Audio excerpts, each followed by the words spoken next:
Olá, bom dia para você. Seja bem-vindo, viu? Seja bem-vinda. Está começando agora o nosso Visita na Record, nossa sala de estar de todos os domingos de manhã. Esse é o espaço para você ficar bem informado, ficar bem informada sobre tudo o que acontece de novidade na nossa região, quais são os produtos e os serviços que estão bombando, que estão acontecendo no nosso interior, vindo para cá e você precisa saber, precisa ficar por dentro, viu? E aqui, como eu disse, serviços também é uma das nossas prioridades e principalmente serviços de saúde. Nós estamos no Outubro Rosa. Você sabe por que outubro recebe essa cor, né? Todo mundo fica falando aí. A gente vai falar hoje nesse programa de uma forma bem abrangente, bem completa também para você.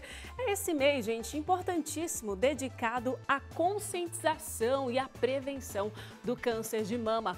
Você aí sabia que esse é o segundo tipo de câncer mais comum entre as mulheres no mundo?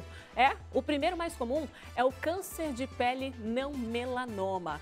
E olha, tem mais um dado para você. Segundo o Ministério da Saúde, foram estimados 73.610 casos novos de câncer de mama em 2024 no Brasil. Estimativa, viu? De risco de 66 casos a cada 100 mil mulheres. Parece pouco, mas é bastante. E os números vêm atingindo cada vez mais mulheres jovens. E para falar sobre esse assunto e a gente entender tudinho também, já vamos, sem mais delongas, enquanto você vai participando aí, conversar com o médico oncologista do NAIC aqui em Bauru, Dr. Marcelo Antunes. Seja muito bem-vindo, bom dia, viu?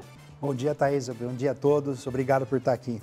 Prazer receber vocês. Para quem não conhece, o que é esse Instituto do Câncer aqui em Bauru?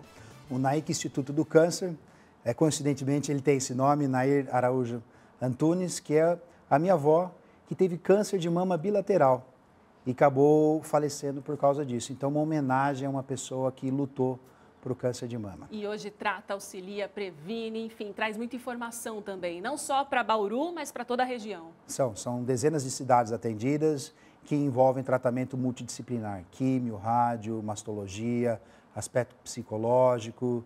A medicina ela é um grupo de pessoas trabalhando junto em prol de uma causa, e não de uma doença, e sim de uma pessoa. É isso mesmo, gente. E esse ser humano complexo, do jeito que é, a gente vai explicar para você da forma mais didática possível todos os detalhes a respeito dessa doença que é o câncer de mama e que está atingindo mulheres cada vez mais jovens. É verdade isso, doutor? Thaís, você está certo.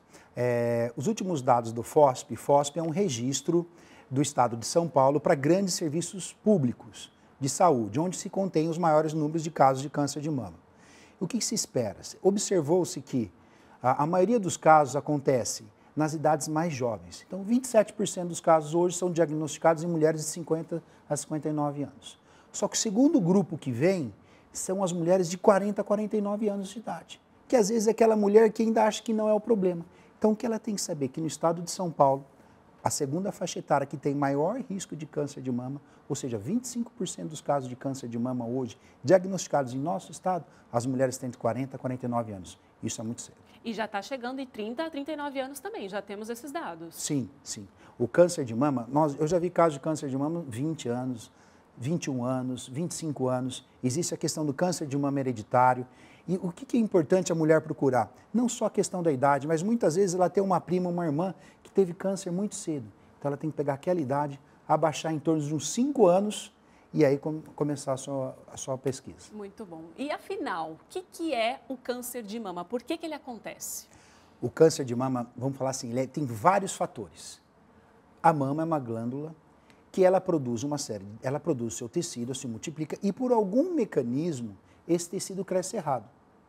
E você, Thaisa, tem no seu organismo combatentes, células que identificam essas células erradas de crescimento. Você tem células erradas no cabelo crescendo, dentro da boca, na mama, elas crescem errado. E aí você tem um sistema reparador que vai lá e destrói essas células. E isso o tempo todo, não é quando você nasce, cresceu, nasceu... Sempre. É um mecanismo regulatório. Por algum motivo, esse crescimento de célula errado não é combatível pelo seu sistema contrarregulador. E o que isso acontece? Um desbalanço. Você tem fatores que estão aumentados na questão de levar ao risco de câncer, obesidade, bebida alcoólica, estilo de vida, tabagismo, tudo isso pesa mais para você ter o câncer. E o seu mecanismo de identificar, contrarregular e destruir essa célula não consegue mais. E aí as células vão se multiplicando de forma errada, se instalam na mama e muitas vezes podem ir para gânglios e outros órgãos. É um crescimento desordenado, onde o corpo humano nosso não mais controla. Eu acho que essa é uma definição adequada. Muito bom. É como se o nosso corpo já tivesse ali a forma de combater, mas alguns agentes aí externos inicialmente, mas que a gente põe para dentro desse organismo complexo, influenciam nesse combate, além da questão genética, na maioria dos casos, seria isso? Olha, a parte hereditária, vamos dizer hoje que uns 12% dos casos de câncer de 12%? mama são relacionados ao câncer de mama hereditário. E quem eu tenho que prestar mais atenção? Mulheres com câncer de mama jovem, múltiplos familiares. Olha, eu tenho 2 irmãs com câncer de mama. Será que eu tenho risco? Sim, você pode ter um câncer de mama hereditário. Tem na família outros tipos de câncer que estão relacionados, como o câncer de ovário. O câncer de ovário, ele aumenta o risco de câncer de mama ovário hereditário. Uma outra coisa interessante é câncer de mama em homem. Você pode ter um pai que tenha câncer de mama, porque o homem tem glândula. Quando tem câncer de mama em homem, tem que pensar em câncer de mama hereditário. E aí você tem que fazer uma pesquisa hereditária para o exame de sangue ou saliva, para ver o que a gente chama painel germinativo, para ver se a gente tem esse gene alterado que leva ao risco de câncer de mama. Daqui a pouquinho a gente vai trazer para você medidas simples e importantes para você se prevenir ao câncer de mama. Mas antes, existem diversos tipos de câncer de mama ou é só um? Como é que funciona aí? É sempre do mesmo jeito? Não, não é do mesmo jeito, Thaís. O câncer de mama, ele, na sua maioria, ele tem um comportamento menos agressivo. 60% dos casos, 60, 65% são dependentes de hormônio, ou seja, o tumor ele cresce e desenvolve com a produção hormonal feminina, das gônadas, do ovário da mulher. Então, esse tipo de câncer hormônio dependente, ele muitas vezes tem um crescimento mais lento, se pegado no início tem altas taxas de cura. Então, é um tipo de câncer que a gente chama luminal, é um câncer dependente do hormônio. Já por outro lado, você tem um outro tipo de câncer que não depende da produção do hormônio feminino. Ele é um câncer que a gente chama triplo negativo, ele é agressivo, vem em mulheres mais jovens, pode ter relação hereditária, genética. Então, eles se dividem basicamente, a gente vai falar em 4 tipos, os luminais, A e B, o HER2, que é uma proteína específica, e o outro que é o triplo negativo. Por que eu estou falando tudo isso? Porque alguns tipos de câncer acontecem mais em pessoas de certa idade e outros não. Então, nos pacientes idosos, aquela mulher de 75 anos, o câncer de mama dela muitas vezes é muito mais brando do que numa moça de 35 anos. Então, o que acontece? São doenças diferentes dentro de uma mesma glândula. Quando você fala câncer de mama, você pode ter um câncer de mama onde a taxa de duplicação chama em torno de 2%. E o outro pode ter uma taxa de duplicação de 60%, Thaís. Então, isso mostra um comportamento biológico diferente. Então, quando a gente fala câncer de mama, eu estou com câncer de mama, isso é sentença de morte? Não. Uma boa parte dos pacientes de câncer de mama estão curados hoje. A estatística da FOSP, o que nós observamos é que as pacientes de 2000 a 2020, quase 70% delas, 67% delas, estão vivas hoje. E por quê? Porque uma boa parte desse tipo de tumor, ele tem um comportamento menos agressivo. Então, eu costumo colocar assim, é o mesmo local? É, mas são diferentes neoplasias, com diferentes respostas a tratamentos, e muitas vezes o tratamento cirúrgico, com uma radiação, ou um pouco que a gente chama hormonoterapia, você evita até a quimioterapia e consegue ter uma sobrevida igual a quem não tivesse. É o tal do cada caso é um caso, cada organismo é um organismo, cada estilo de vida é um estilo de vida e cada idade também é de um jeito diferente, fatores genéticos, enfim. Mas tem aquela regrinha básica que é a gente fazer o autoexame, fazer os exames regulatórios todos os anos. Qual é essa regra, né? Aquilo que a gente não pode deixar de fazer, nós mulheres e também homens, apesar de representar apenas 1% do total aí de casos da doença. Sem dúvida. Toda pessoa, o ser humano, deve conhecer seu organismo. Não só a mama, o pescoço, a sua pelve, genitais, isso é importante.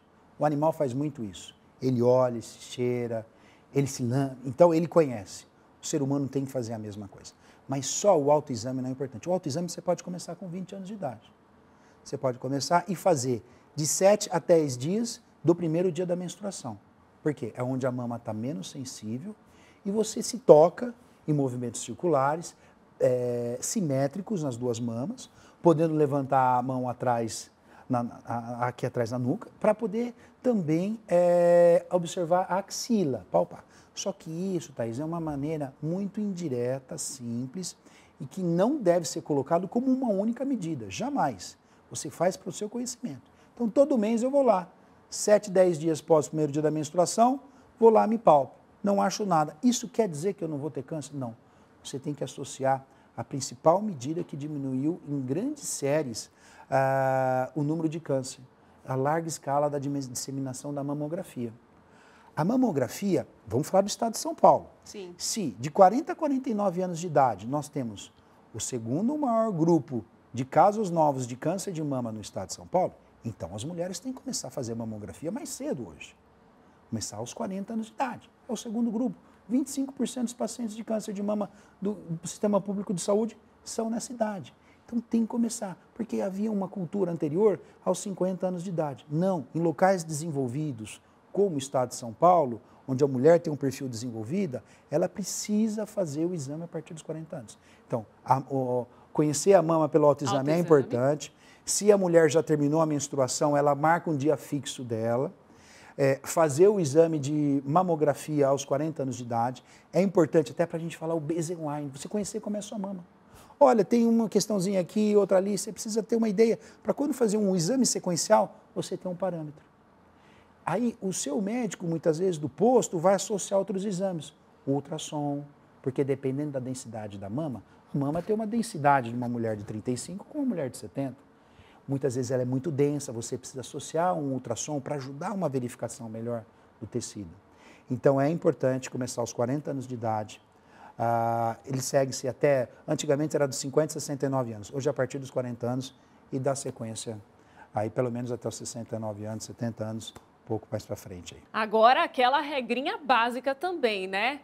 Quanto antes descobrir, melhor. Melhor a chance de cura, o tratamento e tudo mais, né? Sem dúvida, Thaís.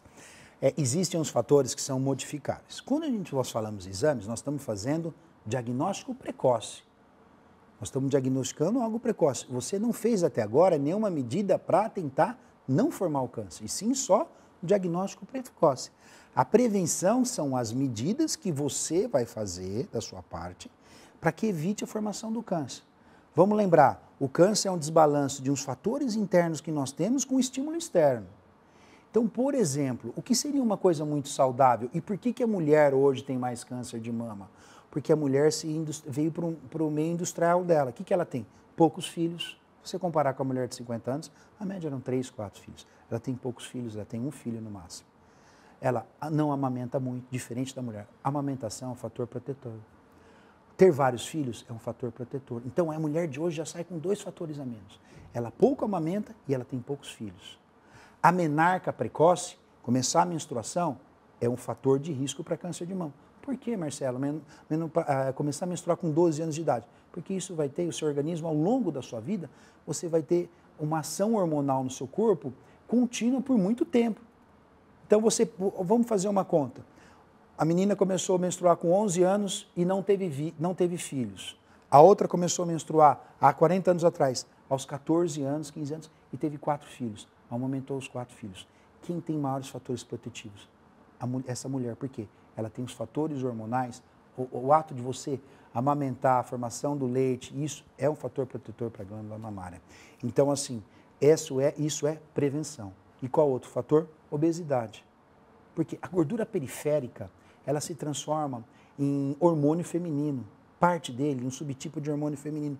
E esse hormônio estimula a glândula mamária. Então, se você tiver alguma célula de crescimento errado, também estimula o câncer de mama dependente de hormônio. O uso de anticoncepcional oral por muitos anos, longos anos. Não estamos falando mal do anticoncepcional. Não é um fator só, é um balanço de fatores. Então, o uso prolongado de anticoncepcional é também outro fator. Outra questão, a terapia de reposição hormonal na pós-menopausa, né? Parou de menstruar. Tem que ser avaliado. Por que tem que ser avaliado? Eu tenho risco de câncer de mama? Eu tenho uma mamografia que tem uma alteraçãozinha que pode indicar uma transformação? Aí eu não posso tomar. Eu tenho 3 familiares com câncer de mama direto. Eu sou a candidata ideal para receber terapia de reposição hormonal? Então, esses são fatores modificáveis. E o que você tem que fazer? Atividade física. Você tem que beber pouco. Se eu fosse falar, eu ia falar para ter filhos e amamentar. Muito bom. Que aula, né, gente? Eu estou aqui de boca aberta com tantos detalhes, mas, em geral, cada caso é um caso e a gente tem que fazer a nossa parte. Várias dicas foram dadas hoje e essa é a nossa visita com muita coisa para você. O Instituto está aberto aí para quem quiser mais informações, mais detalhes, de repente um acompanhamento. Como é que funciona? Thaisa, hoje o nosso centro está ampliando. Nós temos hoje aí várias frentes, nós temos aí desde parceria da parte de tratamento do SUS na parte da radioterapia, isso é um grande orgulho para nós. Nós vamos inaugurar agora uma casa de apoio. Que bacana! Então nós temos alguns projetos de filantropia lá junto, e isso traz assim, porque o câncer ele não escolhe condição social, escolhe pessoas, e as pessoas têm que ser tratadas de maneiras iguais. Tá aí, Dr. Marcelo Antunes chegando hoje com muita informação pra gente. E esse é o nosso domingo, sempre aqui no Visita na Record. Obrigada, volte sempre, viu? Obrigado, Thaís.